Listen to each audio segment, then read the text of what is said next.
It was around 6:30 p.m. today. I was having this class with intermediate students. We were actually looking at game 13, where Ding played that defensive rook f8. Brilliant move. We had actually switched off the match, the stream, because we thought it was going to be a draw. So did the chess base in their team when they were doing the commentary.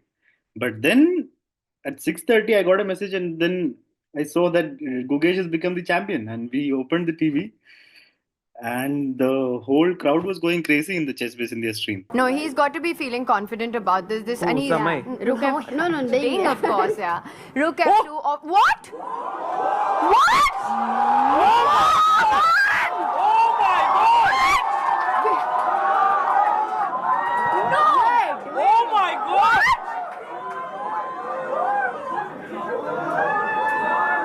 Guys! Guys, sit Rook down. takes rook and bishop d5. Look at Gukesh, he sees it! Oh my He God! sees it! He's spotted it! The king won ending! Gukesh will become the world champion! Oh!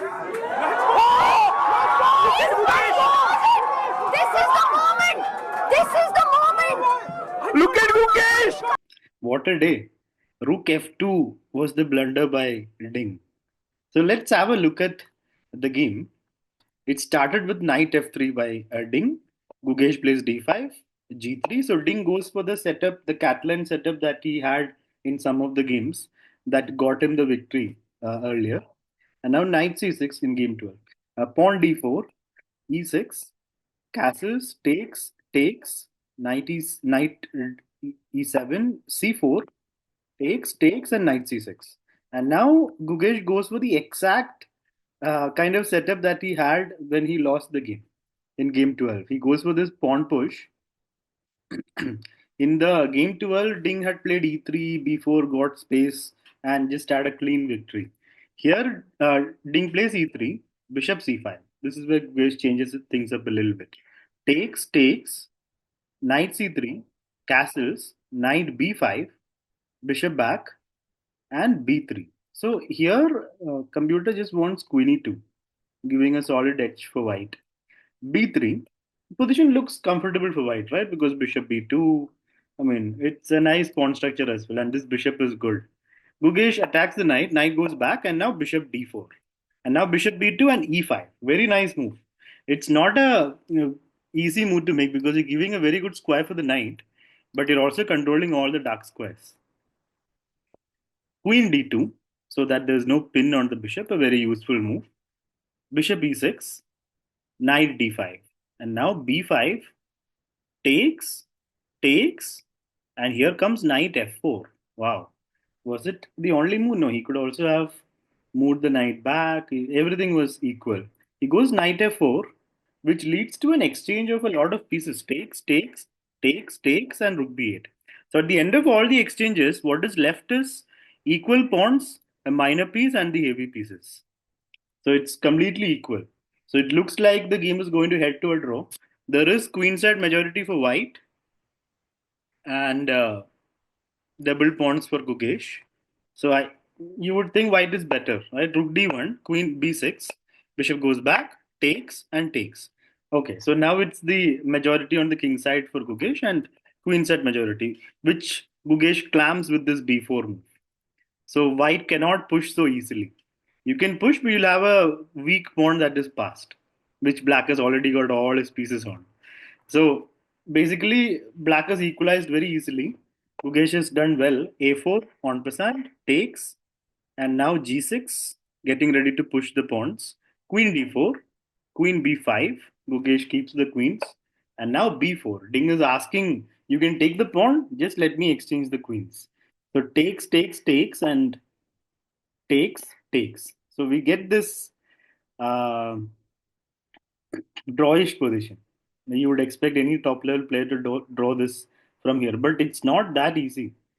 Like when you look at it with the engine on, it seems like 3 pawns, 2 pawns draw, right? But eh, I mean, when I watched the Chess 24 commentary, I realized it's not so easy. The position that they reached after a few moves was not easy. The blunder did not happen just like that. So G5, Gugesh wants to play all his pawns forward, right, and get the king up. That's what he would want. Bishop d5. Gugesh keeps the bishops. That's the only chance. If it's a rook and game, gone. No draw. Rook c7. So Ding tries to stop the pawns from going forward. Rook comes back. Exchange of bishop. Any piece, one more exchange will lead to a draw. Not the one that Ding went for in the end. Rook b4, h5. The pawns are coming forward. There's no way to stop it. Like one of the pawns will go to g4. There will be a clamp over here. So Ding has a very unpleasant task of defending this. So that brings me back to this question: why did he play b4? Was it like the pawn is gone? Yeah, the pawn is gone. Yeah, I mean he could defend it twice. Yeah, it was possible to defend it. Was there any reason to give the pawn? He probably thought it's anyway going to be draw, nothing to do, right? So coming back, where were we? Sorry. So after b4 takes, all this happened. The pawn started rolling, and now rook e5, bishop comes back, king comes in, king goes back, rook goes back. Gukesh is patiently pushing his advantage, small advantage. Rook comes, bishop goes away, king comes in, check. No, bishop will block. F3. So finally, Ding decides to push the pawn exchange of one pair of pawns. The more exchanges of pawns happens, the easier it is to make a draw. Like if you're left with just one extra pawn and nothing else, it'll be a draw. Or if bishop against one pawn, draw. So you want to exchange of stuff. But the problem for Ding is there's still different scenarios where he can lose. Like the ideal thing now, of course, rook moves, and now bishop moves away, king moves, and rook check. I mean, can he go to e3? He can, but g3 will be weak. He will have to come back and defend. So king comes back, and now the thing is, if the bishop can somehow get to e4 without the, like for example, rook here and then bishop comes, bishop. Okay, how do you get that? It's difficult to get that setup, but if somehow the bishop comes here and bishop takes it, then that position with the king active can be like good for black, good for Gugesh. So there are scenarios where he can win, can be Gugesh. So it's very difficult for Ding to defend a lot, like constantly. For Gugesh, he can just make waiting moves here and there, improve his position, like bring his king into the game, slowly get the bishop to better square, rook to better square, and he can push. He brings a king, rook goes back, king comes back, rook comes back and waits, bishop moves, rook moves, and now Gugesh found this nice little move, just poking at the bishop. I mean, there are squares for the bishop here, here, and here, right? So it's kind of fate that Ding chose A8 because that's why he lost the game. I mean, the move itself is okay, but it's so natural to play bishop G2, right? I mean, why didn't I would have played bishop G2, rook B3, king will just come and defend. So I wonder what happened there. Like, why did Ding play bishop a8? I mean, he probably thought it can never be attacked, so I'm fine. So he played bishop a8, still equal. Now Gugesh improves his king. He wants to bring the king, like king in, bishop here, rook defending the bishop, and then this will happen, right? So he's pushing, and now rook f4. So Ding is now in a hurry to exchange off. He has seen a way, and he's also in time pressure. Gugesh has a whole lot of time, 1 hour, 7 minutes. Ding is down to 9 minutes. King e5. Gugesh plays fast, and here came the blunder. He didn't take much time there. He thought like 30 seconds increment plus 14, 44 seconds. So after rook f2, it just lost. What did Ding miss? I mean, first of all, what does he win? You would have already seen it because it's everywhere. The youngest world champion. And you should have seen Gugesh at this time. He waited before making the move. He just absorbed the occasion and then played takes, and now because the bishop is on a8, bishop d5, and the forced exchange of bishops leads to a pawn endgame, which is winning.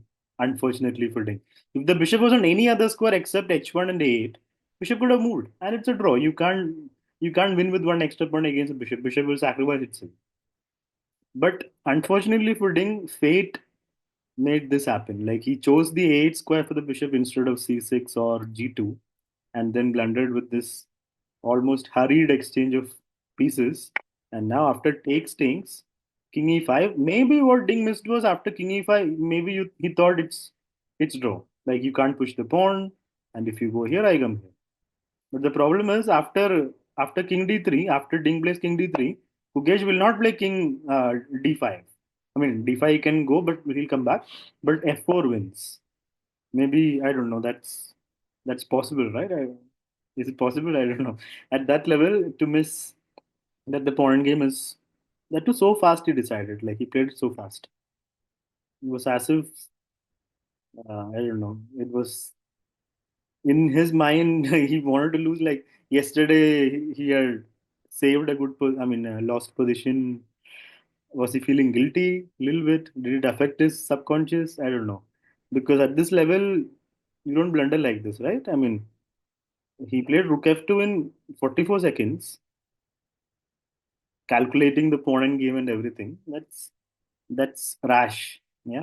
I mean, I'm no one to comment on the top players play, but takes, bishop e4 takes, and now here Ding resigned after king e5, and Gukesh became the world champion.